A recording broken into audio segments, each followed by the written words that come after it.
A total snoozer. Saving Private Ryan in World War I, but boring and tedious and unrealistic. What? Way less Matt Damon. Oh my God. Someone died in a war. Stop the presses. Oh my Wow. I felt like Elaine watching The English Patient with Peterman. I don't get the That's a Seinfeld Seinfeld reference. I reference. don't get it. Elaine. The pretentious camera work with these pathetic continuous long shots is just all showboating garbage to win awards. I wanna Yawn. fight this Sure, person. I'm legitimately mad about this. It's been done to death, Sam. What? What? What? Has it in any No. capacity? No. That was a 1-star review from IMDb.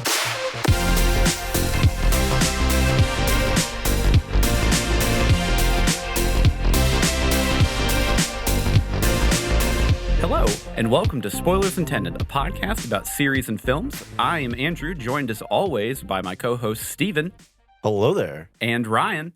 Hey. This week we are covering the 2019 war epic 1917, directed by Sam Mendes. However, before we get into that, we're going to talk a little bit about some other films that have very small casts. Yes. Not specifically like two characters, but like a smaller something, number than what like you would not like expect. an ensemble cast Yeah. like Ocean's 11 or something like that. A movie that focuses on just Yeah. Just a handful. Yeah. So, Steven, I'm kind of curious what you have, and I hope you don't take my pick. Oh, you let me go first? I probably It's dangerous. I'm totally going to take your pick. Do it. Castaway. No. Got him. No. Wilson. Like the thing is, I have a list here, but because he brought it up, I'm taking it anyways. Oh, that's so rude. That is rude. It's me, people. Come on. So It's me, the bad boy of the podcast, Steven. I never saw it coming. He's the loose cannon. Never saw He's it actually wearing his coming. aviator sunglasses clip-ons right now. Yeah, I flipped him down for that. It's me. You can't see it, but he's sitting backwards in his chair and he's smoking. Tell us about Castaway. So Castaway is a Tom Hanks film from way back in 2000. Whoa. I actually thought that it was more recent That than feels that for That some was reason. wrong. 23 years Yeah. ago. That feels like that should be Well, newer. or Ouch. either should be like, oh, it's from 2008, or it should be from like 1998 or like 1993. Pick one, yeah. Like pick a different. Landing in 2000 for some reason feels bad. Yeah, I don't know Feels weird. why. Yeah. But yeah, it's a FedEx guy on a delivery on a plane, Mm-hmm. Not in Plane. a truck, on a plane. and the bad things happen to the plane. That's how you become a castaway. Hilarity ensues. Hijinks ensue. So yeah, I mean it's really pretty incredible because it's basically just him talking to himself on an island. Yeah. For almost the entirety of the film. And again, like if there was a moment where you were like, hey, we need one actor and it's just them on screen for the whole thing by themselves, Mhm. and we're gonna use Tom Hanks. Some part of me would be like doubtful that this could work, and other parts of me would be like, okay, yeah, like if we have to pick someone, that's a good starting point, right? Yeah. Yeah. Because it's weird. Like I feel like a lot of his roles, the best parts of his roles are his interplay off of other people, right? You're like It Buzz, is. Like Buzz Forrest Gump. yeah, Forrest Gump, Yeah. Buzz and Woody in Toy Story, right? But he does a great job. Like it's honestly pretty phenomenal, and he really committed to that role. If I remember right, they like took a break in the middle of filming so he could like lose a bunch of weight or something. Yeah. Yeah, I feel like that's right. Yeah, well, because I mean, like, there's a decent time skip that Yeah. happens in the film because he's on the island for quite a long time. Yeah. And I mean, it's just a fantastic film. His character acting in it is amazing. Amazing. For just being the only one on the screen. And there are other characters that show up later on in the film, like his ex-wife, that kind of thing. But It's very, very late. yeah. Like, I mean, they're barely even characters. Yeah, at that point. and the meat of the film is just him talking either to himself or to a volleyball. Yeah. Wilson. But yeah, like just his emoting, especially kind of like early on in the process when he's like frustrated, upset, angry about like what's happened. Yeah. Yeah. And just like his full range of emotions as he's like kind of clumsily trying to survive. It's an experience. I don't know. I've only seen it like once or twice. I don't know if it's a movie that I can watch a lot. Yeah. I feel like it's kind of long, isn't it? It's pretty. It's pretty long. It's like pretty 2.5 hours, Yeah. I think. But I remember when I saw it. Okay, so if you want to understand the changing times that we live in, it's a 2 hour and 23-minute movie. This is like just kind of normal. That's for pretty movies. normal, yeah. And we're like, it's really long. Yeah, probably because it's just a dude on a deserted Well, island. it felt longer, yeah. Because The pacing is pretty brutal. It's very slow. Yeah, it's very slow paced. But intentionally so. Yeah. And Like that's not a bad thing. It's just it is an intentionally slow film. Yeah.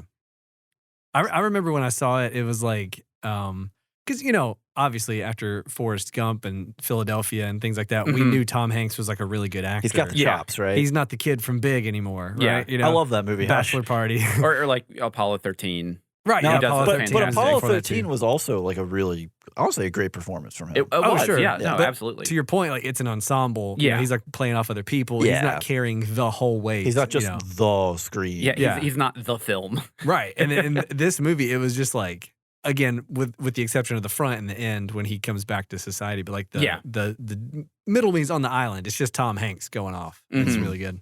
Yeah. All right, Ryan, what about you? Mine is a very obscure movie that you guys probably have not even heard of. 2007 foreign Spanish language film from Mexico called Time Crimes. Time Crime? Oh, Yes. okay. So I ran across this film while Or maybe I it's was Spain. I'm not sure if Mexico is Spain. But it's a Spanish language film. Okay. So I watched Primer when I was in college. For those unaware, it's like a very low budget time travel movie. Yeah. Do you know about Primer? I'm familiar. Okay. Have you ever seen it? No. Okay. Primer is one of those movies where when you watch it, you want to get a diagram out and map out map everything. everything, Yeah. right? And when you figure it out, you feel like one of the smartest people alive. it's a Spanish film, just FYI. Okay, cool. And when you show it to your friends and they don't get it, you feel very smart and you think they're just mouth breathers. You're smug. like, how do y'all not Full get on it? smug. Yeah. So Time Crimes is a step down from that in terms of complexity, but it follows essentially just one or two guys. It's one dude that is not to like, this is not any more that would get spoiled than in the trailer, right? Yeah. He ends up basically going back in time and then has to, basically just a few hours, Mhm. Mhm. and then has to fix a problem that happened. And basically the hijinks that ensue are basically it's all him.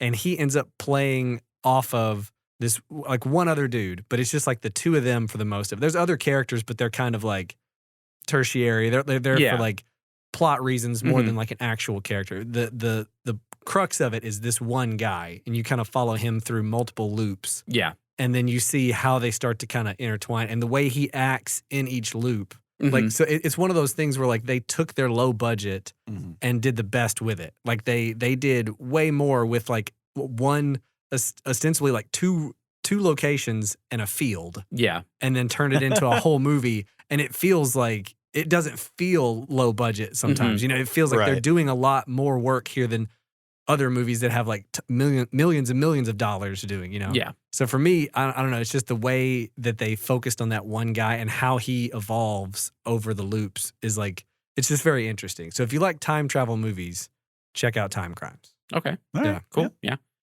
So since Stephen took mine, I had to make a snap change here. And this was Yeah. actually on my list earlier, and then I nixed it for Castaway, but it was taken, so I'm just going to go back to it. The movie's taken. That's a pretty Taken big with cast. Liam Yeah, I was Neeson. like, wait a I mean, minute. that actually is that is a small cast. Yeah. Like, Yeah, I mean, it's I guess just it him. does. So I went with Fight Club, 1999, Okay. because Okay. you All right. really only have three characters. You have Yeah. you have Brad Pitt, you have Edward Norton. and then Helena Bonham Carter. yeah, there it is. Yeah. And she His Or- name was Robert Paulson. Paulson. Yeah, like, man, you already forgot. I Oh, forgot my gosh. boy Paulson. Meatloaf. well, so the whole film is basically on the interior of his mind and of him just kind of going through, I'll say midlife crisis, whatever you want to call it, insanity. It's a midlife crisis. Yeah. It starts out as one, at least.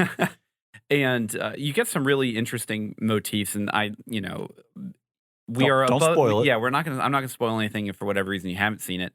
But it's a really good film, and there are some really good twists at the end of the film that are absolutely worth watching. If for whatever reason you don't know the beat now. So Right. So before we talk about 1917, we have to talk about our Patreon picks for this month of January.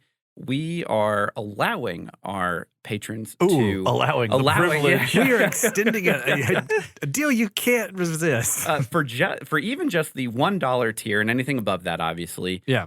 You can now vote on an episode that you want us to review. You get to vote out of a curated tier. Four choices. Yeah, 4 choices.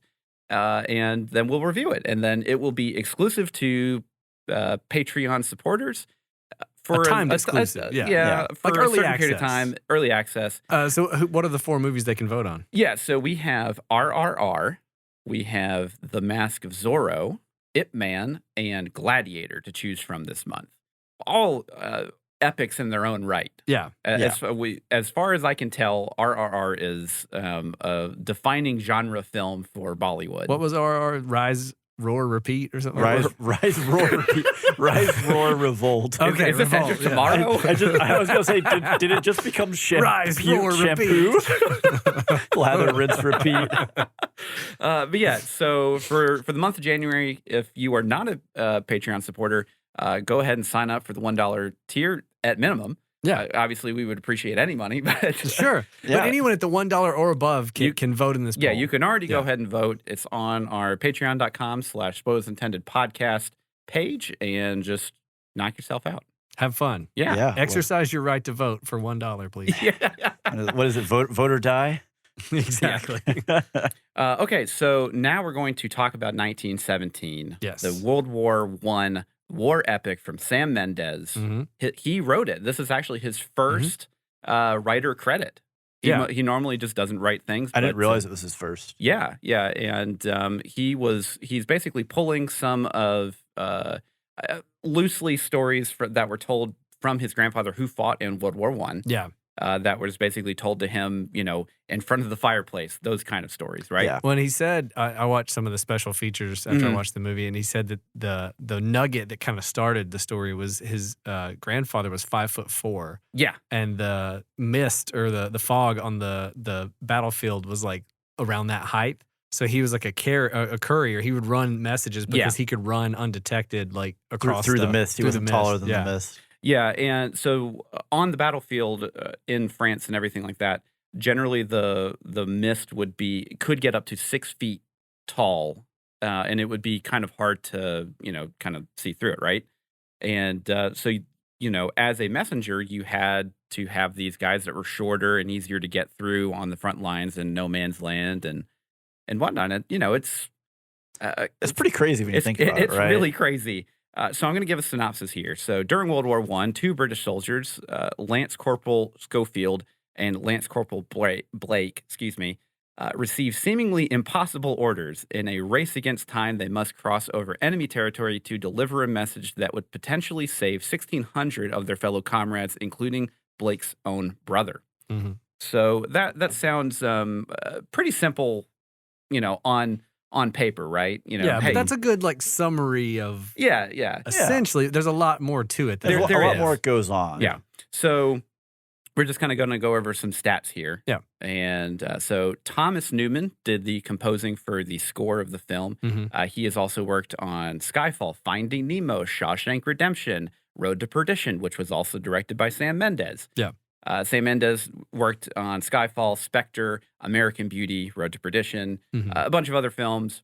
Mhm. Then we have, this is going to come, is very important, Roger Deakins, who was Oh. the Oh, cinematographer, One of my director of favorites. photography. Absolute favorite cinematographers. He also worked on Skyfall, Blade Uh-huh. Runner 2049, Sicario, Mm. No Country for Old Men. So he's Mhm. done like I think all the Coen Brothers movies, if not all of them, most He's of them. done most of them. Yeah, and then he's worked with Denis Villeneuve on like Did- Blade Runner. Who else? He's worked with a lot of people, but He- Sam Mendes especially. He does Yeah. a lot of his movies. Yeah, and he is Roger Deakins is pretty much the hero of this production here. Man, the The- sheer logistics involved and what they did is just mind-boggling. Yeah. Oh, yeah. So if you were unfamiliar with 1917, this film is shot like it is a single take Yeah. from the beginning all the way to the end of the film.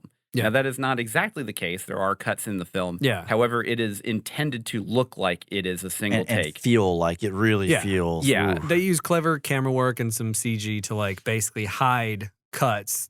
You Yeah. know, and it from the viewer's perspective, it's one long take. Yeah. Yeah. And it is just an absolute tour de force of cinematography mastery Oh, yeah. Just through incredible. this. Just even logistics alone, not including any of the actual like parts of the film. Oh, sure. Have you seen any of the behind the scenes? Oh yeah, of how we watched them all last Yeah, night. they're buck wild. Yeah, it is really, really interesting. For the listeners, essentially what they did was they worked with Ari to get access to basically a new 4K camera. A camera early. that they were in production of that was small Yeah. enough that they could And do these they things with they it. alternate between like handheld gimbals and cranes, and they have like this one crane where they have like two handlebars on the camera and two people are running with it, and they put it up on the crane, and the crane takes it for the rest of the shot, drops back down on the other side, and then two other guys pick it up and keep carrying it, and then like just so many shots, and then they jump on the back of a moving vehicle. and they keep the shot going. And Yeah. it's just like the links they went to like make it look the way it did, and the amount of rehearsing they had to do is just So they actually incredible. had to rehearse for 6 months before shooting could even happen, yeah. just because they were building all the sets. And the big thing about this film is because a lot of these takes are anywhere between 5 to 9 minutes long. 8.5 minutes. The longest Yeah. one in the film was 8.5 minutes. The shortest one was 39 seconds. But every other take is generally, somewhere in there. Yeah. And so they had to, while they were rehearsing, they had to basically build all of these sets to be the length of the scene. Yeah. Because normally what you'll do on a film is you're just going, you'll have like one angle, take a shot, You have do a another close angle, up, take a then a shot. wide Yeah. shot. Yeah, and you can borderline, shoot a film in a telephone box with a camera if you have the right angles, right? Yeah. You can be in a very confined space and get minutes upon minutes of shots because Well, you're doing the close up over the shoulder, over the other shoulder, right? Like Yeah, people and talking And you can to each use other. editing tricks to speed up or slow down a scene based on cutting from cameras. You can't do that when it's all one shot. Yeah. Yeah. And so there over 5,200 feet of trenches were dug for the film, which is just a staggering amount. Right around a mile. Yeah. Okay, let's get into just what our general thoughts are for the yeah, film. Hold on, I'm gonna stop you right there. Okay, you missed an important one: budget and box office. Oh, okay, yeah. So budget for this was between 90 and 100 million. Okay. That's pretty high. That's pretty good. Box office was 385 million. Nice. That's good. So that's a pretty good. I didn't realize it did that well. Yeah, I it made didn't its money either, back. actually. I think just because I'll say the gimmick, for lack of a better term, of it being quotation marks a single shot film brought in a lot of people that were really interested about I it. think too, it presenting itself as a World War One war movie. It's a big difference then because we don't really get a lot of World War One Well, stuff. especially just in America, it's World War II or bust, right? Yeah. Like nothing. You get almost no movies that focus on World War One. Especially, I'll say modern films. Yeah. I struggle to think of any. Do y'all know of any World War I movies off the top of your head? All Quiet on the Western Front. There it okay, is, yeah. there it That's is, that's that the one. classic one, right? Yeah. But yeah, like when I say modern, I say probably like within the past 40 years. Everything, like there are definitely a ton before that. Sure. Just yeah. because like there just wasn't, like that's just where they were mining content from. But even then, because especially we're over here in the U.S., they were involved. Depending on when it was in 1917, we were involved. But but mostly it's British. It's mostly a European. it's Yeah. a European Yeah. conflict for the most part. But yeah, so let's kind of get into our general thoughts of it. Ryan, I want to hear what you think. I absolutely love this movie. I'm shocked. Yeah. Good cinematography. What? Surprising. Sign Ryan up. Surprising absolutely no one. Yeah, like I have been a fan of like the Spielberg oneer from like Yeah. back in the day, of like obsessed with like, as someone who shoots and edits video, like, wow, like they planned this whole scene out, even all the placement of the extras. I mean, the logistics involved in Yeah. this is just staggering. Just even like the beginning of Raiders, when they have that one long shot, it's Yep. just like, man, and then you start to watch this movie and you're like, so many people had to be involved with this and so much planning. And I saw on one of the special features they were talking about, the other complication they had is that like 90% of the lighting was just natural lighting. Yeah. Like it was what they had. And so many of the scenes take place outside that if you got, one scene shot outside, it was like an 8-minute stretch or whatever. And then you have this next scene that we're going to shoot tomorrow that we have to rehearse. It's also cloudy, but it's not cloudy the next day. They would use those sunny days to like rehearse Yep. and Yeah, rehearse just dry and run it. rehearse Yep. and rehearse, because it was like we have to get this. You maybe know. only have 2 chances the whole day because it may Yeah. take, 3 hours to get everything reset. Oh yeah, well, especially when you have like mock explosions Yep. going off that are a lot of them are practical in camera explosions. Yep. So like you have to reset everything. If anything was destroyed, now you have to like rebuild it, make Yeah. everything look fine before you can do another take. So the timing of everything is just meticulous. Yeah. And like, yeah, I think the sound design is incredible. Mhm. Like I've got the 4K Blu-ray with the Atmos Yeah. soundtrack, and man, it rocks. There's just so many scenes, especially in war, where like an explosion happens, or like you hear gunfire in the distance, and like or things will- the musical score just ramps rises up. up and it hits fully, and like especially with Atmos with the height effects. Yeah. There'd be a plane flying overhead or something happens above them, and you can just hear it, and it's like they did a great job on the sound mixing, on obviously the cinematography and the acting. Mhm. I don't want to like leave the acting out. Like we're talking about the just the sheer spectacle of everything and how Mhm. crazy it is. The all the main cast, like Yeah, I can't so, think of the actor's name. George McKay George McKay. and hold on, let me Dean Charles Yeah, Chapman. there it is. So George McKay is actually kind of an unknown going into this. He did Captain Fantastic. I mean, and yeah, sure. I've never heard of it. And then Chapman was his claim to fame is he was the brother of He's Tommen in Game of Thrones in the later That's seasons. it. yeah yeah Yeah, I like, knew like, I'd like seen that 5, kid 6, somewhere. 7, and Yeah. 8, I think, seasons. I Like think the late 6, seasons. 7, and 8. Yeah, Something like yeah, that, yeah. yeah. But the blonde hair threw me because Mhm. like Yeah. both times I've seen this movie, I was like, I've seen that kid. I know that face. But yeah, so they're basically both unknown.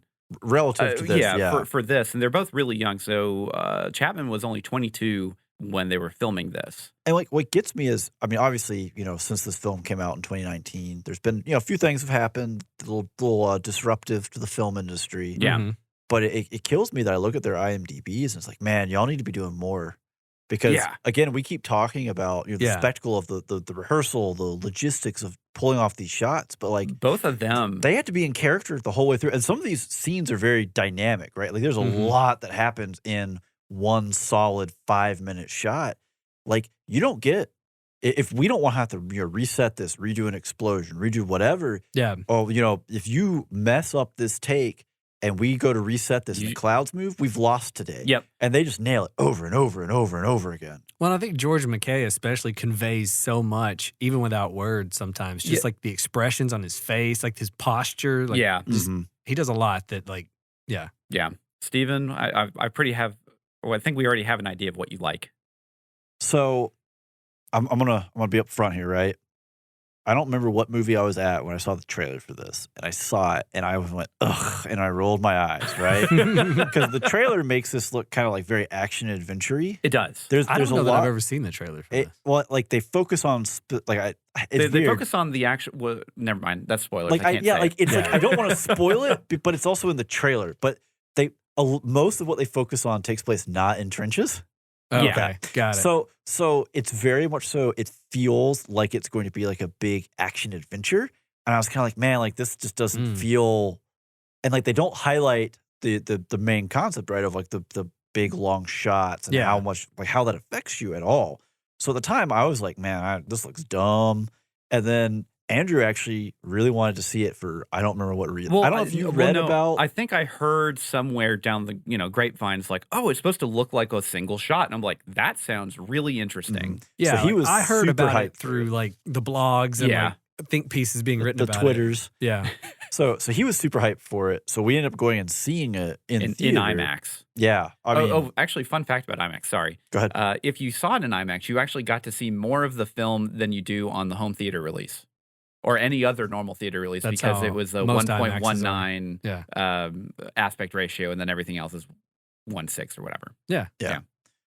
But I mean, this movie was just incredible, especially again in an IMAX setting. Yeah.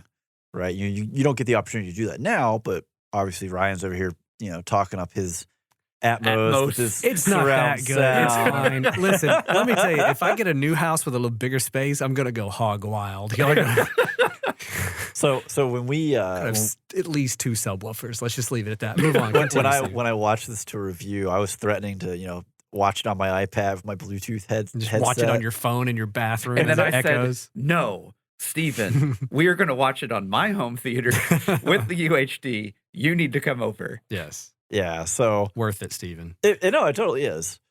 But I was honestly like floored by this movie. Both times that I've seen it, it makes such an impression on you. I think it's such an incredible look at, again, a war that we don't really spend a whole lot of time on, just in general, just because we were kind of the Johnny Come Latelys in it.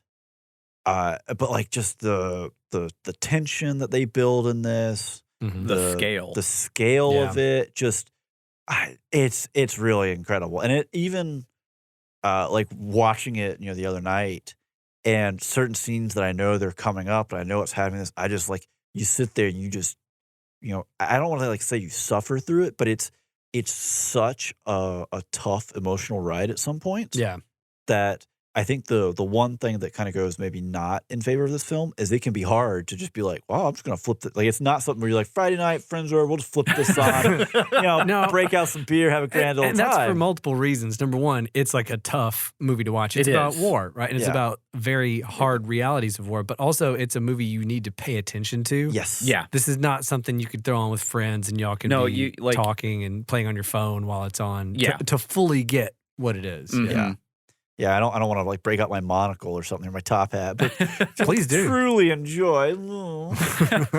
So I'm pretty much in the same light here. This is an absolutely phenomenal film. We whenever they were releasing the DVD or the Blu-ray, excuse me. Holly's gonna come down here mad at you. Whenever they released the Blu-ray, we went out and bought a UHD Blu-ray specifically for this film. Oh, really? A player, just so we could actually watch it in the best possible quality that we would have at home. Because whenever we watched it in theaters, it left such a lasting impression on us. Yeah. One, because the cinematography is just absolutely absurd. Yeah. But honestly, the intimate story that you get for these two characters is just it's. I'm not going to say moving. It's just very emotional. It is moving though. Well, I mean, it is, but it's not. It's not moving in like an inspirational way, I think. No, yeah, okay, I would agree with that. Yeah, like you're not coming out of this film. There's no uplifting about it. It's still war. Yeah. It's still a horrible war. But it's just one of those pieces of media that I've watched a couple times now, and every time I get something more out of it every time I watch it. Yeah. Even though I know every single, story beat and, stuff that's going to show up. Yeah. And it's coming, but then you pull out more from each scene of just how much these actors really sold out, how much the production sold out just to make this film, which is such a passion project for Sam Mendes coming off of Spectre, which was not the biggest success, but like him going into this film was clearly like, this is what I want to do. Yeah. And it really shows. Like the whole film is just absolutely phenomenal. Okay, so we've all kind of talked a little bit about gushed. Gushed, not talked. So would you recommend this for people? Who would you recommend this for? I think I would recommend it to a lot of people. Number one, anyone who likes war movies. Like if you're one of those people that you watch Bridge Over River Kwai and you watch Platoon and you like the war movie guy, Saving Private Ryan, right? You've probably already seen it, yeah. But like you need to check it out. It's really really good. I would say anyone who's interested in cinematography and filmmaking in general, if you have any interest, you need to see this movie. Yeah, I think if you want just a really good, interesting take on a war movie. Yeah, this is a very good film to watch. And there's a bit of an asterisk there for people that are not familiar with, like, I'll say more realistic war films that aren't sensationalized. This is a very intimate and a very intense film at times. Yeah, this is very much so the horrors of war. Yes, are going to be on display. Yeah, and there are a couple moments in this film that are very hard to watch. Yes, I would agree with that. So yeah, if you're squeamish about it's not the goriest movie ever, but there's definitely some scenes that are that are pretty brutal. So I think this is the kind of film that, again, if you can handle kind of the horror side of it, and it's R-rated, if you think you can, Graphic. yeah, graphic is probably the better Yeah. way to look at it. But if you think you can handle that and you're up for that, I think this is the kind of film that basically everyone needs to see. I think so too. Partly just not just for the story, right? Again, I'm going to keep harping on this. World War I is something that we just don't get a lot of, and this is a phenomenally well done movie. And like, there are several scenes in here where the sheer scale involved in this that hits home, and just the cost, the toll, the emotional toll. Mm-hmm. I think just the reality of what yeah, happened in World War I is something we don't see enough. No, Definitely not media wise over here in the U.S. And it's not a pleasant watch, right? And this is like it is going to get a hold of you and hold on to you and take you through this. But I think it's something that basically everyone needs to experience to some degree. Yeah. Now, in terms of rewatching it, yes, I will. Like I've obviously rewatched it for this review. It's a movie that I'm always kind of like, you got to be in the right mood for it.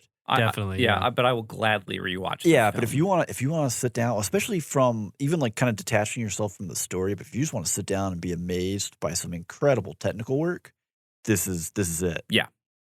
Yeah, I mean, I could see myself rewatching this like once a year. Yeah, that's kind of where we've been at. I think I've seen it 4 times now, which tracks because that lines up. It's 2023. Hey, yeah.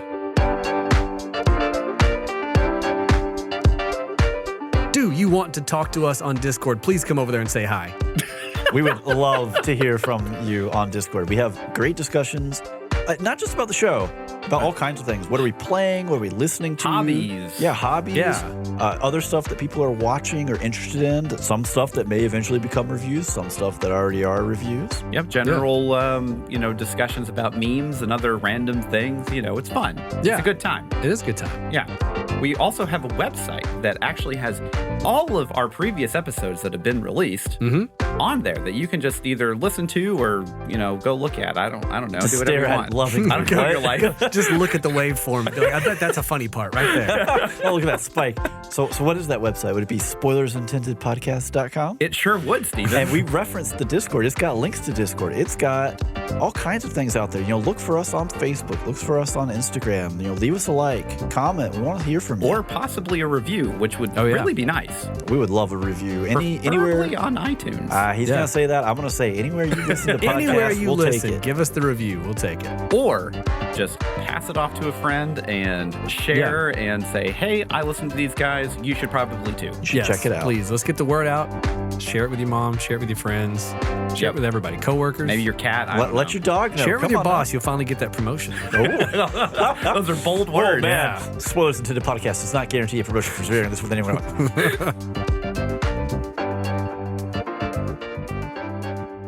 All right, and we are back from the spoiler wall. Well, actually, this is the spoiler wall. We're inside it right now. Yeah, we are back from the commercial break. Is this a spoiler wall or is it a spoiler no man's land? Spoiler trench? I was going with no man's land. Spoiler barbed wire. This is the no man's land of the spoilers. Barbed wire scene. Oh, no, don't do.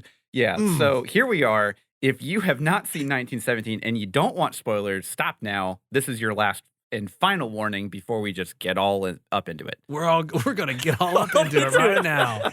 Oh gosh, can we not? Just like when that hand. That's what I was thinking about. Man, the barbed wire hand, and he bumps it. He goes right in there, and I'm like, how many diseases? Yeah, it's just all the diseases. And Andrew's like, think about the paramecium. All the amoebas. And when the first time I saw this movie, I was like, is the end of this movie him getting his hand sawed off because it's infected with everything? What you mean I'm infected? With everything. Everything we know about 1917 is in your palm. Good luck. Yeah, that specific scene every time I know it's coming, and it's just I audibly go yeah, the screen every time. Yeah. Anyways. Okay, so I'm just gonna start off with just a couple little bits of trivia, and then we can get into spectacle and performance and all the other normal things that we talk about. Okay, so cinematographer Roger Deakins won a total of 40 awards for working on this film. I believe it. Absolutely. He needs 40 more. That's 40 too short for me. Yeah, I think that's too little. One of the biggest headaches for the film crew was a cigarette lighter that wouldn't work on cue, leading to several retakes and wasting almost a day's film. Oh, man, that's gotta can be you the imagine, worst. especially if it's like minute 5 of the 6-minute take and it just won't light, and they're like, son of a, again? Well, and I bet they probably didn't have a replacement for it because it's likely a period. It Oh, has yeah. to specific, look yeah. right. Yeah. That's right. Yeah, which Just is throw like a neon orange Bic lighter. Just use it. I don't Use care. it. Get the shot. We'll fix it in post. Yeah. So we kind of talked about the film cameras that they were using, the signature primes from Ari. Ari. Yeah, there it is. Yeah. And basically the whole film was shot on 40 millimeter, with the exception of a 47 millimeter for river scenes and a 35 millimeter for the basement in the tunnel, or basically the tunnels. Yeah. And Are you sure the basement isn't like underneath the building, maybe? yeah, in the village. there it is. And they basically used a pair of Alexa Mini LF prototypes for the first time. And the reason why he wanted to use these was because he could shoot night sequences at a proper ISO, which is basically just light information. Well, it's how quickly the sensor gathers light. Yeah, there we go. Yeah, like I was trying to think of how to. Yeah, I was trying to think of Buckets or something. We can go deep into this Yeah, if I we was really like, want to. what's an analogy? So each individual pixel is a bucket, and it fills with light like it's water. And the higher the ISO, the faster it fills that bucket. Stop. I can go for days, all right? All right, so we're just going to go right into spectacle here. Yeah. Steven, I want you to start. Okay, so this is the kind of film, right, where when we finished watching it, and Andrew's like, I'm going to watch the behind-the-scenes things. And I was like, well, I'm not going home. I want to watch it too. And midway through, we were like, do they have like a coffee table book that's like production notes from this? Because everything that went into this production is incredible. Yeah. Like if you are, I don't know if you can find, I don't know where this is streaming. I'm gonna task Ryan, find out where this is streaming, if it streams. Yeah, I'll take a look real quick. But if you get a DVD copy of it or Blu-ray copy of it, The behind the scenes behind the scenes are worth the watch. and they it's like may- 45 minutes of behind the scenes stuff. Yeah. They may or may not have the behind the scenes on YouTube somewhere or somewhere where you can. That would There, be cool, there, too. there are a couple. Like snippets. Yeah, there are a couple snippets, but not like I think the full pieces. probably Yeah. not.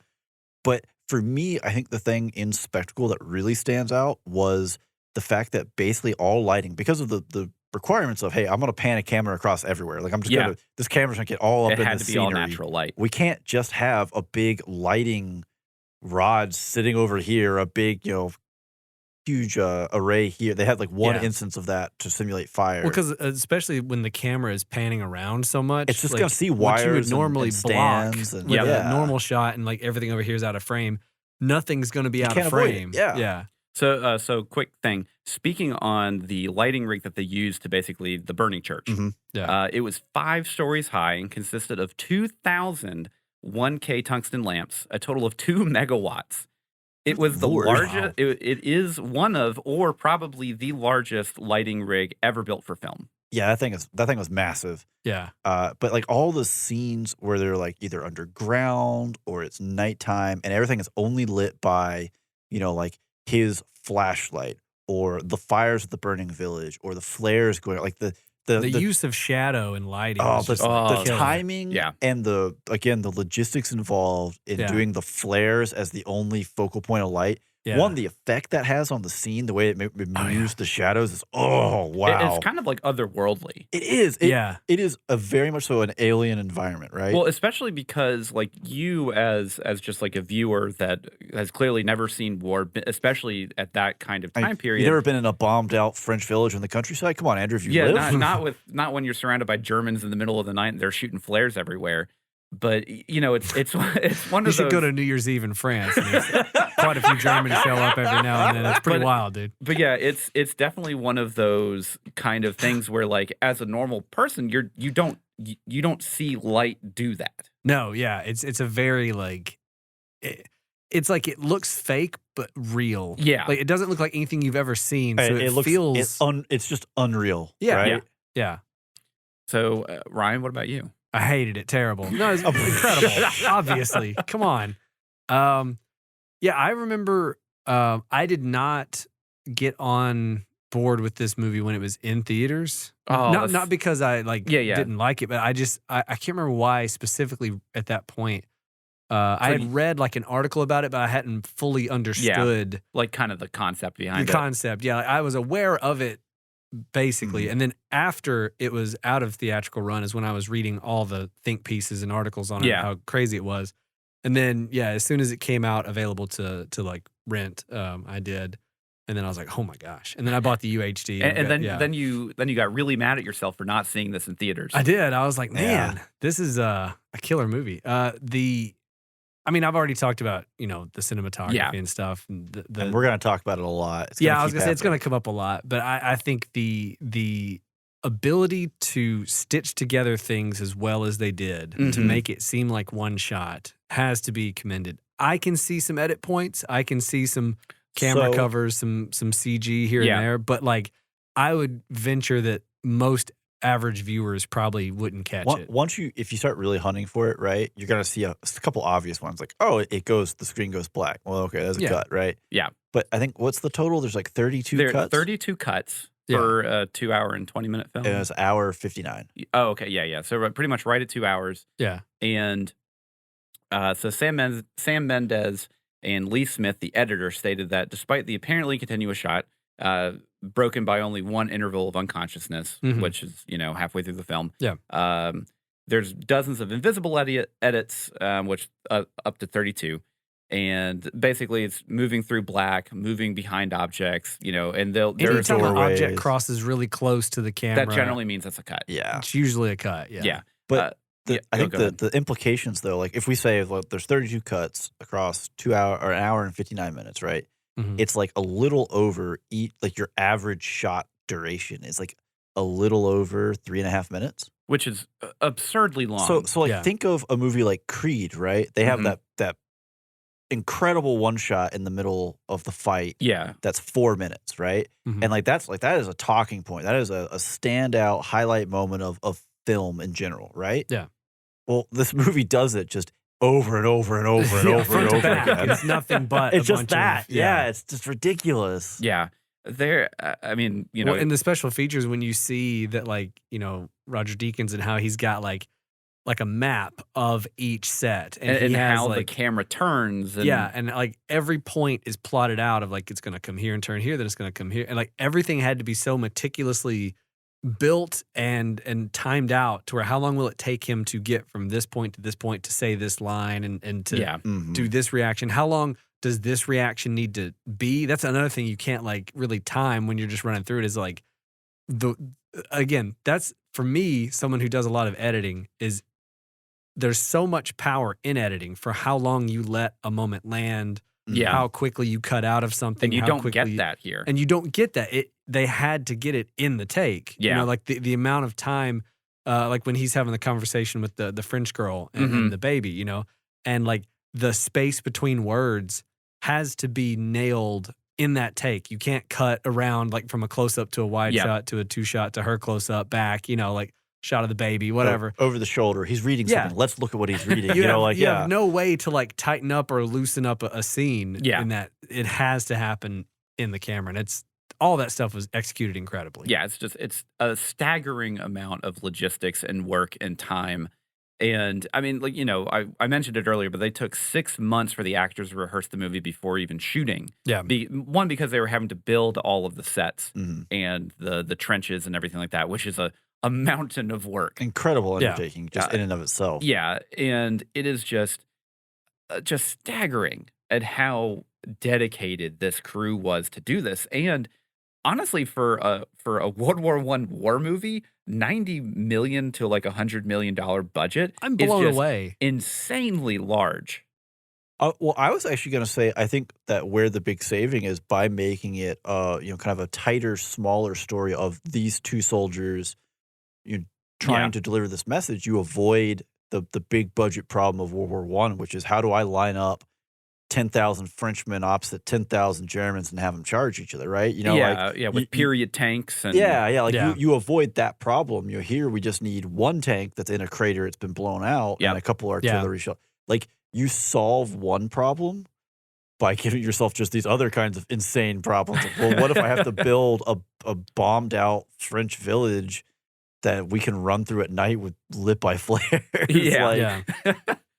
So let's move on to performance, which I think cannot be understated at how important and good this was, especially being essentially only two main actors, and then you have a handful of bit parts from a bunch of cameos that was just, it was just ridiculous. Well, again, it's also kind of funny too, right? Because from the American perspective, some of these cameos may not really hit as, oh, it's a cameo, because a lot of the They're all British. it's a lot of, it's like as the behind the scenes says, it's like the who's who of British actors, right? Yeah, Yeah. Daniel Mays, Colin Firth, Benedict Cumberbatch shows up as well.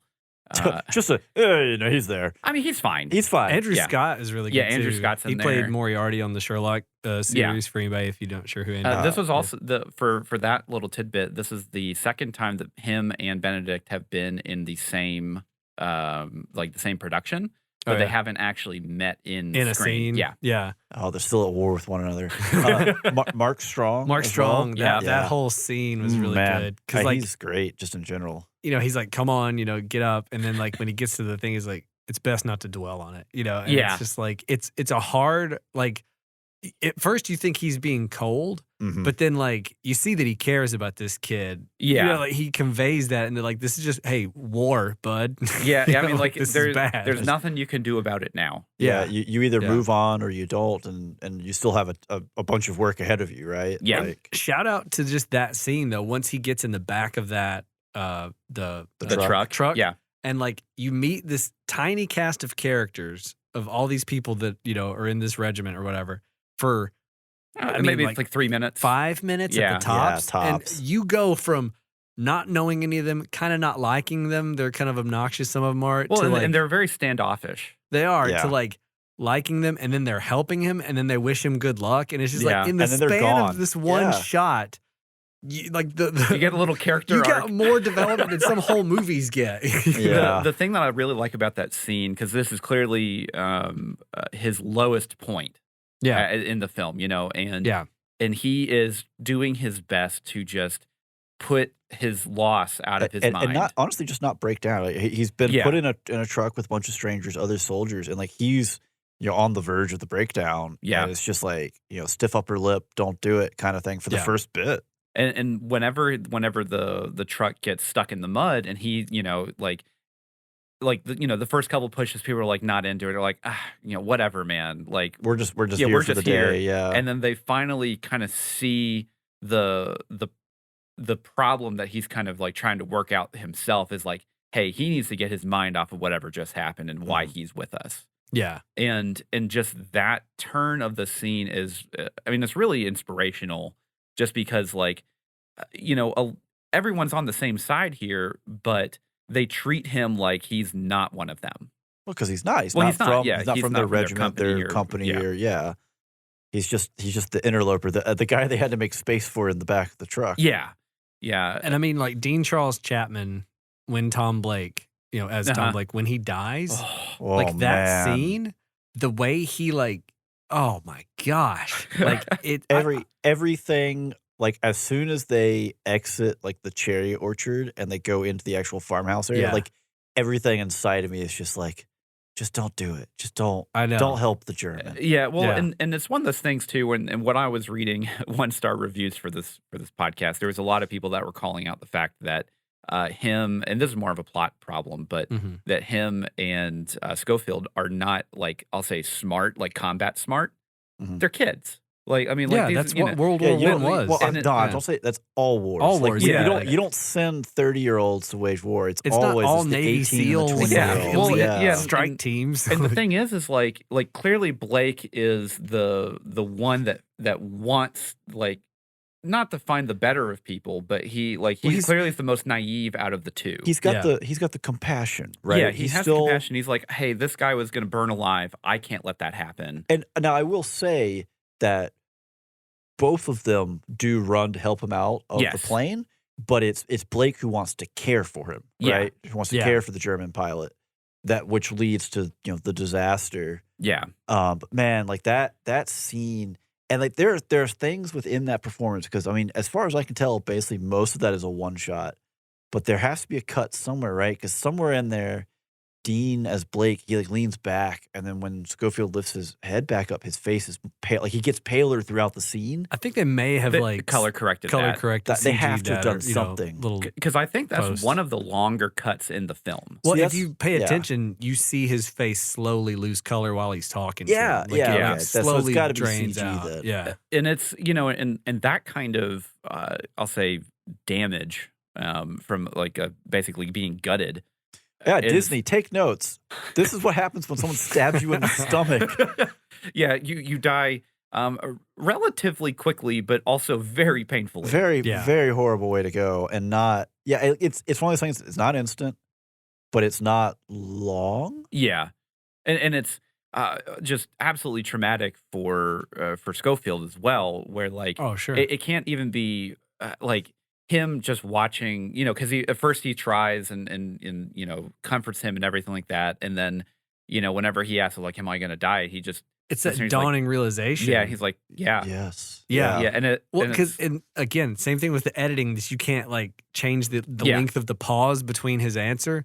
It's long enough for you to go like, is he going to lie to him and say, no, Yeah. you're just Yeah. going to sleep, or is he going to say like what? And he goes, yeah, Yeah. yeah, I think so. And you're like, oh, my heart. Yeah. yeah, and then him, once Blake passes away, and he tries to like move him himself and everything, Yeah. it is just absolutely heart wrenching. Oh yeah. Every single time. One especially too, like coming off of the fact that he just saved him in the German trench. Yeah. Right. Like when he was buried after. Yeah. Yeah. Like Blake And just this saved is like him 10 minutes ago. not that long Right. ago. Yeah. And, oh, that scene too, when the rat drops down, always gets me because I scream no, and they scream no, and it just boom, and it happens so fast that it just like it always. Yeah. I jump every time. Well, it's Yeah. just it's such a shift too because they're joking about the bags, and then like Schofield Yeah. stops. He's like, "What's up? What's up?" It's like tripwire, and they're like, "Okay, well, just where does it go? Keep track of it." Oh, holy the rat! Like, Yeah, it's stupid rat. I didn't like the first time I saw it. I wasn't even thinking about the rat hitting the tripwire. I was like, okay, as long as they just find out where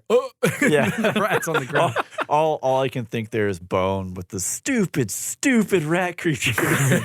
But like George McKay, like after that, when he's getting pulled out, Uh-huh. Yeah. and he's like, just hang on to me, and they're He's like, I walking- can't see. There's so much He's dust. got all the dust. Like, man, such a good acting in that whole stretch. Like when Mhm. he's rinsing his eyes out and then he's like trying to keep up, and you're like, his ears are probably ringing. He's probably got a headache like we've never even imagined. Yeah. The concussion of all concussions Yeah. right here for both of them, honestly. Yeah.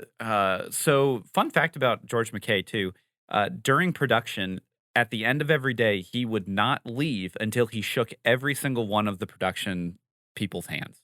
That's Okay. cool. And Cool. and by the end of filming, he knew every single person's name. That's awesome. That's pretty cool. Yeah, like- so still in performance, right? Because there's the basically the final climactic scene of him running down the trenches. Oh. We have to talk about it, right? oh yeah. So he's running down the trench. Like we keep talking about the timing, and I Yeah. think if I remember right, there was something like they only had like They had two takes. Yeah, 2 chances to do this because again, Cloud kept moving around. Yeah. And explosives. Explosives. Well, yeah. and they have to reset because they're doing practical explosions behind these people as they're running. yeah. So everyone's pouring up out of the trench, and he's running along the face of it, and unplanned, he just runs into an extra, and Yeah. just gets back up and just starts booking it, and then he hits another guy and has to like recover from that front while they're doing like timed explosions behind him. Yeah. Like you only have like we can talk about like camera, right? The camera work, but you only have so much space. You only get 3 feet, 5 feet, 10 feet of focus. And like at this point, he's way past Yeah. the focus point. He has to get back into the focal length of the camera essentially. Yeah. And like just that whole like you only get so many shots at it. Well, and I'm assuming that like what they were doing was they were radioing the people triggering the explosives, so that it wasn't on a timer. That I he was Well, pulling. he probably had to, like, the guy blowing up the stuff had to be like on the rig. truck. He had to Probably be like was, looking yeah. at the people. Like there's no way you could do that on a timer. Yeah. No. So But you're still on a timer because the shot Well, can only be so long. yeah. You only have so much trench to run down, right? Like there's only so far this truck can go. So the guy that he hits first, where he actually does get knocked down while running, the guy just stays on the ground. Yeah, he just lays there. He's like, I'm dead. And so, like, while I was looking up reviews, I did see a couple people that were mad about this. It's still kind of a more of a plot point, I guess. But they were mad that he. Nitpick is what I would call it. But Yeah, continue. well, he was like, why did he like? Well, it's like one in real life, he thought that he bummed the tank. Right. So like, Yeah, just yeah, like and oh, he crap, just ruined. play- He play just dead. ruined. Yeah, so he's playing dead. However, probably in real life, if that happened and you were like on the front line charging enemy he got lines, he got the wind absolutely knocked out well, of him. sure. that and he's just like, what if I just play dead? I'm a 21-year-old kid. I got shot. Yeah. I got shot. I'm gonna play dead until the coast is clear. Yeah. But like I guarantee, man, that dude, like George McKay's booking it down that line. That dude had the wind absolutely blown out of Oh, him. they probably both did. Yeah. He's just like a front lineman for football. He's just blasting through. Like, that's such a hit. yeah. I mean, man, just the performances all around were just phenomenal. Well, and especially Benedict Cumberbatch when like he gets there and you have this like, is he gonna like just attack anyway? Just ignore him. yeah. What Well, are we doing here? And we Yeah. already get the bit right from Mark Strong where he's like, "Hey, when you get to Colonel McKenzie, make sure there are witnesses." Oh yeah, And that it's was like, such whoa, a good like, line. what's delivery, going too. on here? So the one we haven't even mentioned him yet. Daniel Mays, the trench colonel, Sergeant Sanders. Yeah, Yeah. right before they go up into no man's land. Oh, this is the guy who like sends them off. Is he a sergeant or is he? I thought he was. A It says lieutenant. Sergeant Sanders on I thought IMDb. he was a and lieutenant. he, Maybe not. he does the the blessing with the with the sarcastic whiskey. blessing with the whiskey. Like, man, he was such a little treat right before you get into the absolute serious part. horror of No Yeah. Man's Land. Yeah. Kilgore, you wasted space. Get up. Well, go get him the flares, Kilgore. Yeah. So, okay, let's move on to score. Thomas Newman, who has done multiple other films. I mean, this guy has a lot He's of movies. Big filmography. Like, Yeah. my word. And I So think what are this- some of the stuff? What's some other stuff? he did Skyfall. He Okay. did Road to Perdition. He also did, hold on. So you got Blade the- Runner 2040. No, he did Finding Nemo. There we go. Shawshank Redemption. That's a very different movie. It is a very different movie. It's basically the same. Finding Nemo, Blade Runner. They're both looking for people. American Beauty, Meet Joe Black, He- Wally. Did we Yeah, say he did Wally. Yeah. Yeah. Oh, so he's like all over the place. Oh, he's yeah. everywhere. He's done yeah. all kinds of stuff. It's ridiculous. But it sounds Yeah. like he works with Sam Mendes quite a bit too. Yeah, yes. Yeah. Honestly, so Hans Zimmer did the latest Bond film, No Time to Die.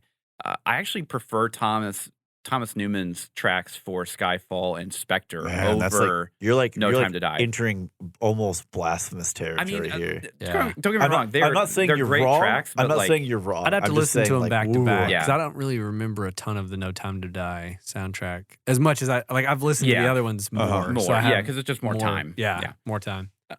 Did I? We got the jokes. All right, so Please stay. yeah, honestly, for score, I thought he just absolutely just dominated this. It's fantastic.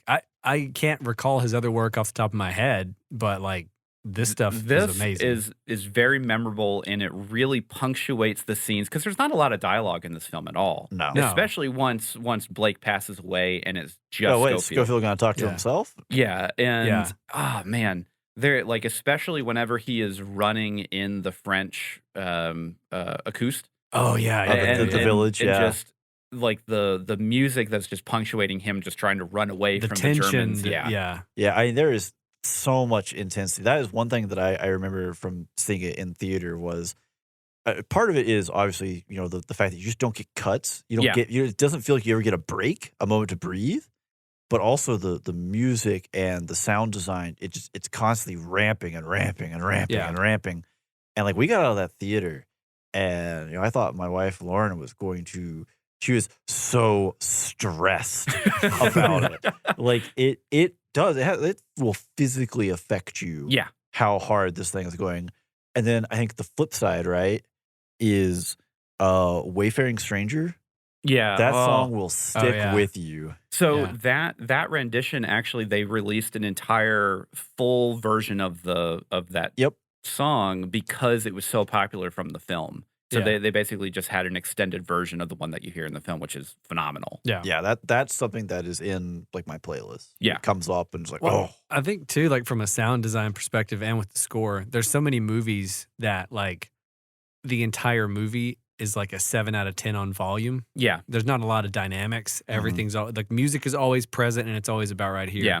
This movie does so much, but there's so many scenes that are like really quiet and it gets really low. And then when it ramps up, it goes all the way up and it makes you like forget how loud it can be. And then it goes back to quiet. You know, like they do a lot with dynamics that like a lot of movies don't. Well, in the final major score, 1,600 Men, which is when he's running in front of the line, is just an absolute tour de force of just emotion. I don't even know how to describe it. Yeah. Well, it's such a, like the journey, all this journey has led up to this moment, and he's basically almost too late at this point, right? Yeah. Like, so it's such a stress and just intense moment of, oh my God, do we sacrifice all this just for it to be the same outcome, right? Yeah, right, for nothing. Well, and Benedict's character says that at the end, or Colonel Mackenzie says that at the end. He's like, tomorrow they're just going to tell me to go.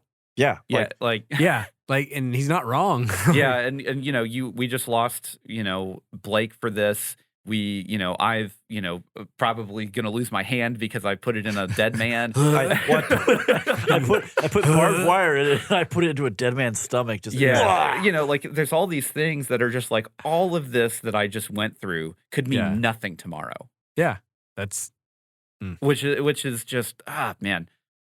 The psychology of warfare too. Like they subtly get into it with just like especially when he's, trying to keep it kind of on score, but kind of dipping back into performance. But when he's talking to Richard Madden about, I can't remember his character's name, but his brother, Blake, and like just that whole back and forth, and then like, would you mind if I write your mom? And he's like trying to keep it together, which is making me not keep it together. And then he's like, he shakes his hand. And it's just like, it's just so much to take in. And the music during that whole part was just like perfect. So that was the first take. Oh, really? Yes. What? That was the first take. Oh, that's where incredible. They started? Yeah.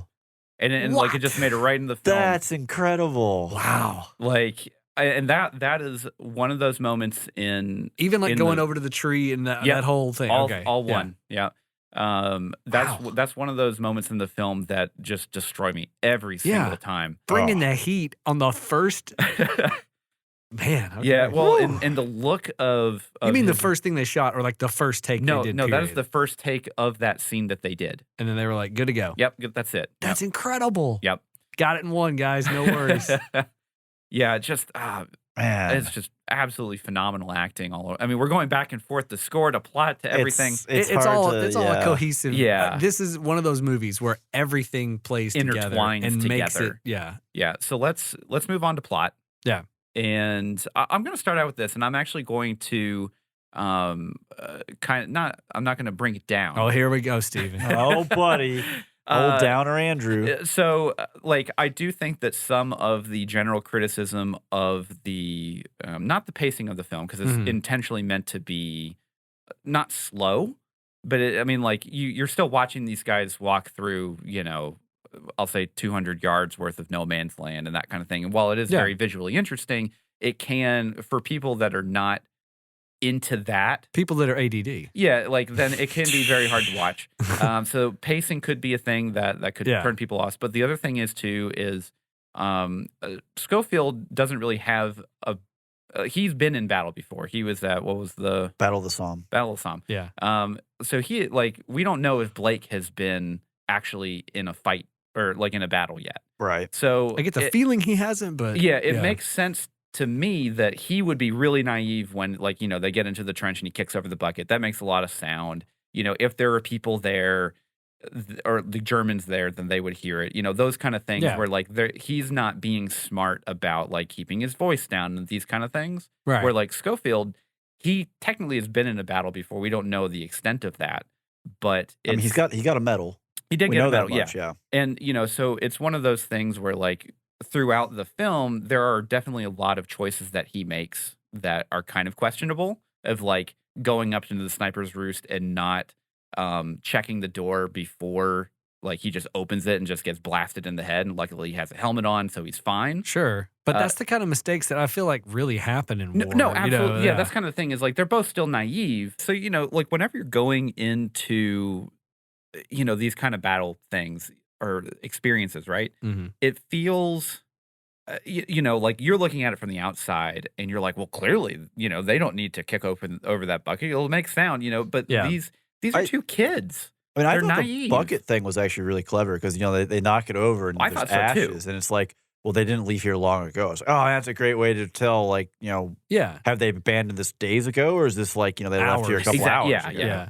And it's definitely one of those things where like a lot of the I'll say detractors or people that didn't like the film, which is totally fine. If you don't like it, that's your Sure, that's your you're bad. wrong, but yeah, that's fine. You can be wrong. But that was like they're like, oh, they're just like, why are they helping the enemy? It's like because he's a kid. He has compassion. He's not this cold-blooded Navy SEAL killer. Right. Yeah. That's and Blake, even he's trying to be more than what just the one side to binary black and white. Well, Well, and I mean, go ahead, I was Ryan. gonna say like to the naivete a little bit of like when they're in like quiet moments and they're making noise and stuff. Yeah. I imagine there's so much noise with war, with the shelling, and all Yeah. that constant that when it's quiet, it's probably like deceptively like.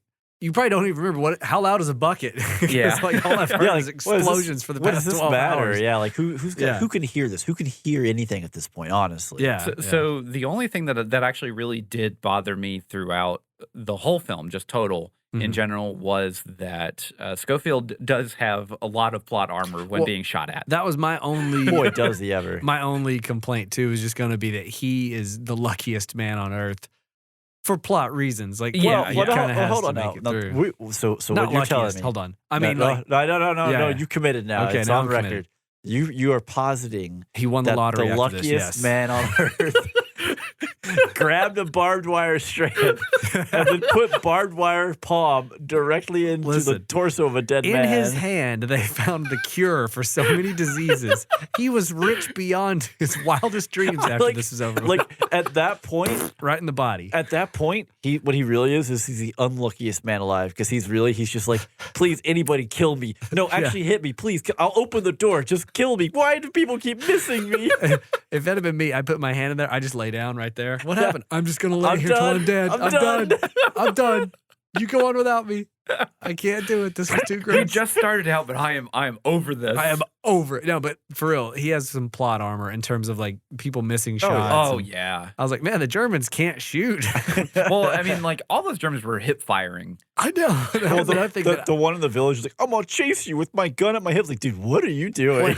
I did zero research on like Just- actual World War I like gunplay and tactics. I was like, was that what they did? They just I shot hope from the not. hip and you ran after you him? stop, you shoulder, and you Yeah, shoot. drop I would down, think. drop down on one knee. Like, it's not like Schofield's not actually firing at you. Like, you got all And day. he's not zigzagging. He's not zagging on him. He's got a zag on him. Man. Yeah, these guys are hip firing, chasing after him. Like, this is intense. Yeah, but so those are, I'll say, my detractions, right? Yeah. Yeah. Those are so minor nitpicky. I just Yeah. don't care. No, it just doesn't matter. It This doesn't like, add up. Yeah. like because this is not meant to be this major characterization of all the like this massive war epic from the grand scale of things. This is just a dude trying to deliver a message. yeah. Yeah. So I think too, like a big thing that plays in this, right, is that the plot ultimately relatively simple, right? Yeah. You have one day. Here's your letter. Yep. You're going from point A to point B to point C, and yeah, that's it.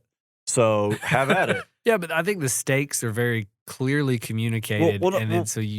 Come on now. Come on now. What I'm saying here I'm is, going to let you right, finish. So when we have plots that get really, really complicated, right, and you get Oh, yeah. way out under these little thin branches, and they're like, hey, by the way, Yeah. here's a huge emotional weight, and just just snaps, right? Yeah. This, it's just like, so I laid down a 2x4, like, yeah, it's like, and then I started building my house on top. It's like, okay, yeah, it's gonna hold, right? Like, this is what you do. You lay down, you Yeah. frame it out. Nothing too flashy about it. Simple, basic, boom. Let's put all the emotional weight in the world on this, and it holds, right? Yeah. Yeah. And so I think that is like big to its favor, and like it lets you, like it's. It's I made simple. it sound really simple, but along Yeah. the way, we also have stuff like the German pilot, the French woman in the basement. Like Yeah. we have chances for other moments that impact the story, and they do things right. Yeah. Now I will say though, to your detractors' point about Schofield and not making the best decisions, Yeah. right? Like I just like to say that he began this adventure by putting barbed wire in his palm, putting his hand in a dead man's torso. That wasn't his fault. That wasn't his fault. And then, I don't know, getting blown up because a stupid rat ran over a tripwire. Yeah, everything after that's just It's a concussion. You are just fried at this point. You're so over it. Yeah. Well, I mean, like Whatever. like when he's going across, the destroyed bridge to get into the town, right? Yeah. Like that's after like Blake dies in his arms. Yeah. Like- Like not even like 10 minutes Like ago. there are just no F's to give on this, right? Like, Yeah. I'm gonna skirt this as close as I can. like he's basically, I'm not behind enemy lines per se, but he's like in it on his own. If he's gonna make this happen and make Blake's death worth anything, then the only way to go is forward, right? Oh, so that actually does pose a question. Why was there a British convoy behind enemy lines when they didn't know about the retraction? Which you talking about Mark Strong's? Yeah. Mark Strong's unit. I thought they did know about it. Well, Didn't they say something about well, Yeah, it? they he, were- But he should have like it. Well, I don't know. I don't know how militaries work. Well, so part of it too, right? It's as important to remember that when you say like, oh, the front and the trenches, right? It's really easy to think of straight lines. No, it's And they very, don't. They zig, they zag, they curve back on each other. So there's a lot of overlap where, like, sure, at this point, I'm on my side, but if we went, 20 miles south, I would be firmly entrenched on the other side of, like, you know what I mean? Like, it's not an east-west. Yeah, single but it linear was motion. pretty like they walked out of the bunker and then through the artillery Through the field and quarry. then literally just down the hill. And then down, not far from it. Yeah. Yeah. Like, I think that there is expected to be some time because they are like go through like a little bit of woods before that. So I feel like there's supposed to be some time, like a gap in there. Yeah. Because they count off like it's like what 9 miles and they're gonna get it. We can get this done in 6 hours or something. Yeah, like so that. I mean, like, I guess if you're looking at it from the perspective of that, like, what you're watching on screen is not actually them traveling it's 9 it's miles. not a one for Yeah. one, right? Yeah, Because yeah. they estimate it's gonna take them 6 hours travel. It's only a 2-hour movie, right? Yeah. So, So- yeah, I mean, like, there's definitely some compression there, Right. and that was one of the other things that I saw, kind of perusing things. Again, I don't care. It's fine. Yeah. Sure. Ryan, or maybe Steven. I don't know. Does Steven have more? I mean, I don't have like any real nitpicks to the plot, right? Like, it's just simple and it's straightforward. yeah, it works. Maybe I don't know. Maybe there's an objection to like, but it's not even. Don't how's drink old milk that you don't know how long Oh, it's been man. there. No, Okay, you yeah, gotta I'm drink not the gonna old lie, man. milk. Bucket milk gets me every time. Yeah. Bucket milk into I canteen would say milk. a point in the win column for me with the plot is that it takes you on, even though it's a simple idea of Yeah. like, I have to take this message from point A to point B. Everywhere along the way, you meet so many different people and so many different scenarios Yeah. that it is almost like it tells a bunch of mini stories along the way. Mhm. Well, and that's kind of where he was coming from with this film. Is all of these are basically, they are not. This is not one specific story that was told. Right. These are multiple stories that were told by his grandfather, of just stories that he heard from other people, some Right. that he experienced, those kind of things. And Sam Mendes just basically wrote it into a singular film, so you kind of have all of everything into one singular arc. Yeah. Well, I think something too that I like about the plot, like once we get Schofield into the town, Yeah. right, and he's going through there at night, and he comes upon the one drunken German and the other German who he surprises, right? Yeah. Is like even through all of this, he still retains enough humanity that he's like, I'm not just cold-blooded killer. Like I came up behind you, I slit your throat, I slink back into the bushes, right? Yeah. Yeah. Like there's still mistakes that get made there. There's still, he's still human. And he's still a kid. Yeah. I mean, like, Well, I have a harder time calling him a kid than I do Blake. well, because he does. Eventually, we find out that he does have a kid and a wife. He's married with I think like two Two kids, yeah. yeah. And I mean, also obviously he's seen more, right? Yeah. Been through Battle of the Somme, been through other stuff. Like he's seen some stuff. Yeah. But like he's still managing to retain some shred of being a human being. Right? Yeah. I don't know, man. Like there's so many things about this that like I don't want to like just sit there and like swirl around and around and around on it. But like even just like the start, right? You know, when their sergeant or whoever comes and says, you know, Blake, you know, pick a man and go to the command. Yep. And it's like, well, you don't know what this is. Yeah. And so of course he picks his friend, and then like as they go, he's like, why would you pick me? And it's like, I thought we were, you know, getting sent back. Like maybe like we're getting like, you know, Extra rations. extra Yeah. ration, Yeah. extra time. Like, you know, there's no. I thought this would be easy. I thought this would be good for us. Yeah. Like, Yeah. I thought I was Yeah. making a fun choice. And then he finds out, you know, this is a terrible thing, but I have to do, like, my brother's on the line here. You Yeah. know, like I have to do this. I thought that was actually really great. One, that they have that argument because again, this is, you know, they're people. They're enduring. He's already been blown up. They've already had horrible things happen to him as a result of it. And he's just like, why? Like, it's not just the quiet, simple, all right, well, I'm with you, you know. Yeah. So I thought that's another point in its favor of, you know, like showing kind of like how the war and, you know, just the effects of the last, I don't know, 30 minutes, hour, whatever, however much time period is already having kind of on them of like, well, why would we do this kind of thing? So. Yeah. Ryan? Yeah, the only other thing I was going to say, other than, you know, I think the plot is strong because you get those little stories. Yeah. Is just that, like, when the general or Colin Firth, when he does Mhm. give them, and he's like, you know, is it just the two of us? And he's like, you travel faster that way. I'm like, I don't know that I fully agree with you. I feel like if they had more boys with them, a lot of the stuff that happened along the way could have Be a been lot avoided. easier. Yeah. They could have made a better straight shot with more people. Now, if it would have been kind of like, Blake, get up and choose 6. Or something like that. It might, Yeah, well, that's just Saving Private Ryan. right. Right, Or yeah. that was, No, yeah, that I is get the what I problem. did but I was like, when he said that, I was like, I don't know that I agree with that. Well, but also when you think back to Sam Mendes's, you know, story from his grandfather, Yeah. right? Of like the implication here of, well, the mist is, you know, 5.5 feet, 6 feet high. You're 5'4", so you can haul boogie down the line in no man's land and be hidden still. The implication there is they didn't say like you and your buddy 6'3" Jim Bow No, get yeah. out there, right? Like he was on his own. Yeah. Yeah. Doing this. So like I get the impression, you know, again, the assumption here out of the general is, well, the Germans pulled back. Like there basically shouldn't be opposition here. But we don't know. So But we there's- have no idea. we don't Yeah. know. So like sending one person is not the greatest call. Yeah. Sending 2 people is you know, the least cost to us. You have redundancy or whatever. But it also, like, there shouldn't be that big a problem out here because we know why. They're pulling back to set up for this big trap. Yeah. So, But I did like that plot that, like, it's like they're setting up for a trap and you have to get word across here. And I'm Uh-huh. like, the only way to do it's a letter. I'm like, Yeah. they don't have telegrams yet. You know, I'm trying to remember like the technology of World War One. well, they I'm cut like, the lines. They said Oh, that's that right, they they said cut that the like, lines. our lines were get a dude in a cut. plane and go right over. You know? I mean, that technically would be the easiest way to do Right. it. But maybe, you know, maybe they didn't have the bandwidth to send a messenger with the plane, you Who know, that knows? kind of thing. Yeah. So let's move on to into some entertainment, which Yeah. is just kind of our general thoughts, which you basically already heard by now. This is gonna be a quick recap. I feel like. Yeah, we loved it. 10 I out loved of 10. it. Yeah. Yeah, I loved it. I was entertained. I think it's a hard movie to watch in that it's Well, yeah. intense. Yeah. I love it though. And I'll watch it probably once a year, give or take.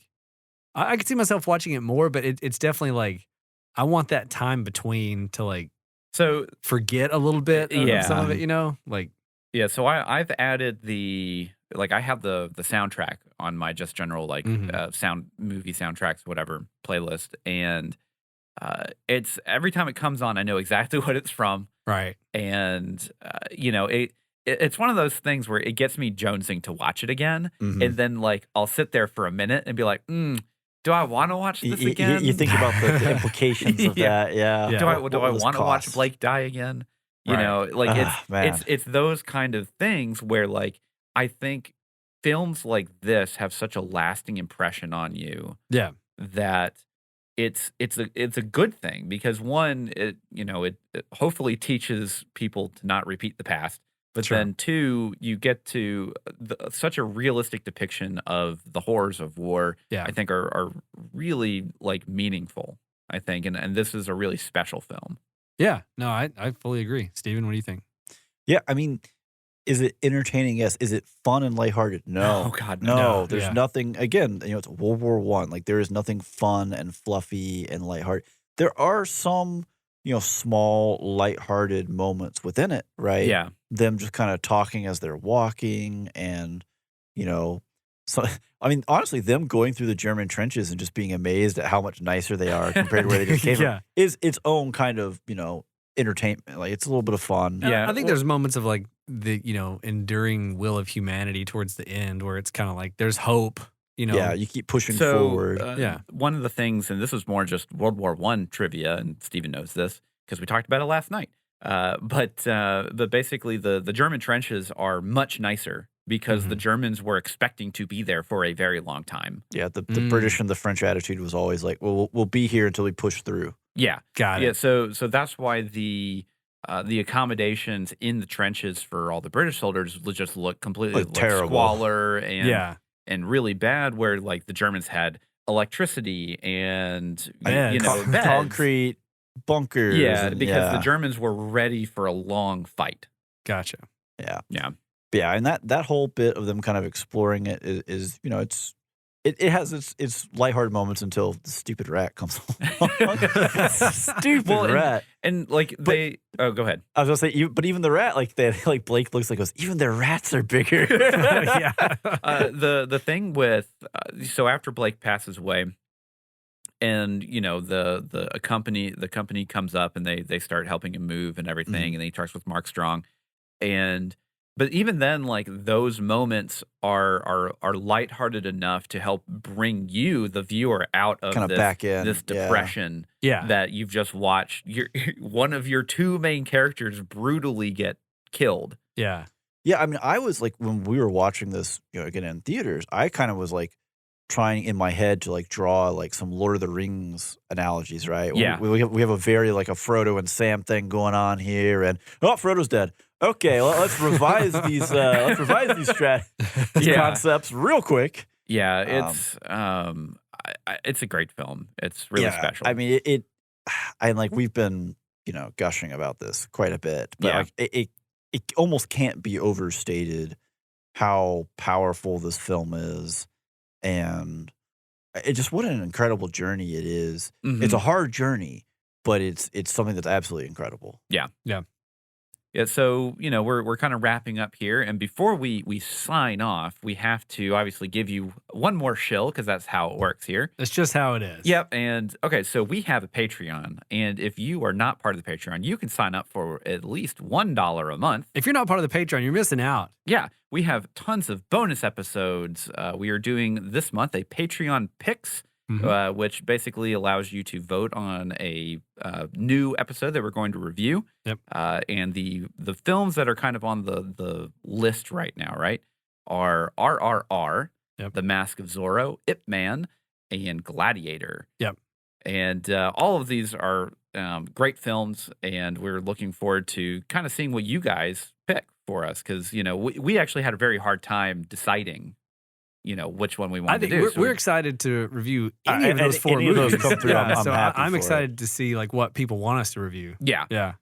But even if so let's say you want to sign up and toss a vote in, you still get guaranteed one bonus episode a month for just $1. Yeah. And, it's... And access to all of our old bonus episodes. So it's not just the month you're subscribing. It's like when you pay that $1, you get all the bonus content we've created at the $1 tier, which is the bonus episodes.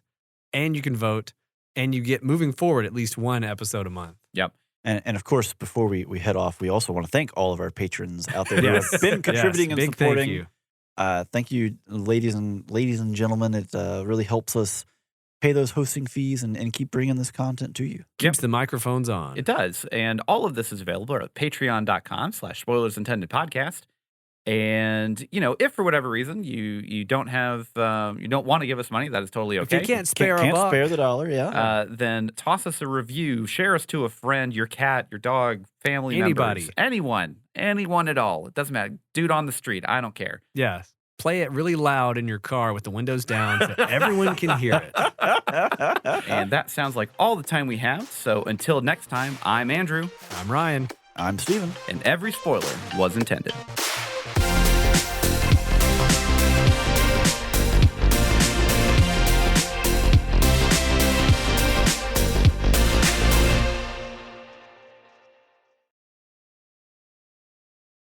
This was the rest of the review. There's nothing special about the cinematography. It's not bad, but it takes away any intimacy from the scene. What? This is giving Think me of like Platoon, hives. then look at this mess. Think of Nowhere near the caliber of Platoon. Did he just? All right, I love Platoon. What Sure, it in is the what it is. world? You are literally a fly on the wall throughout the entire film. The main character, Schofield, was a total wimp, posh boy, and a moron to boot. His friend was just as useless. Wow. No. Right over his head.